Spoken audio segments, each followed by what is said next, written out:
ഒടുവിൽ രാജ്യം കാത്തിരുന്ന സന്തോഷ വാർത്ത എത്തിയിരിക്കുന്നു. ഏകീകൃത സിവിൽ കോഡ് ഇന്ത്യയിൽ ആദ്യമായി നടപ്പാക്കുകയാണ്. നവംബർ 9-നാണ് അത് നടപ്പാക്കുക എന്ന് ഉത്തരാഖണ്ഡ് മുഖ്യമന്ത്രി പുഷ്കർ സിംഗ് ധാമി അറിയിച്ചിരിക്കുന്നു.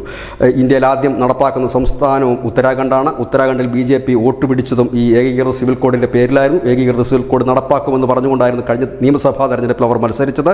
ഇന്ത്യയിൽ ആദ്യമായിട്ട് ഏകീകൃത സിവിൽ കോഡിന് ചട്ടക്കൂട് ഉണ്ടാക്കുകയും വിവിധ മത സാമുദായിക ജാതീയ സംഘടനകളോടും രാഷ്ട്രീയ പാർട്ടികളോടും അനവധി വട്ടം ചർച്ച നടത്തുകയും അവരുടെ കൂടി അഭിപ്രായം സ്വരൂപിച്ചുകൊണ്ടൊരു ചട്ടക്കൂട് തയ്യാറാക്കിക്കൊണ്ടിതാ നവംബർ 9-ന് രാജ്യത്താദ്യമായി ഏകീകൃത സിവിൽ കോഡ് പുഷ്കർ സിംഗ് ധാമി നടപ്പാക്കുന്നു. 2000 നവംബർ 9-ന് AB വാജ്പേയിയുടെ കാലത്ത് രൂപീകൃതമായ ഉത്തരാഞ്ചൽ പിന്നെ ഉത്തരാഖണ്ഡായി മാറുകയും അവിടെ നട്ടലിലുള്ളൊരു ഭരണാധികാരി പുഷ്കർ സിംഗ് ധാമി അധികാരത്തിൽ വരികയും ചെയ്തതോടുകൂടിയാണ് ഏകീകൃത സിവിൽ കോഡ് ഇപ്പോൾ നടപ്പാക്കാൻ ഒരുങ്ങുന്നത്.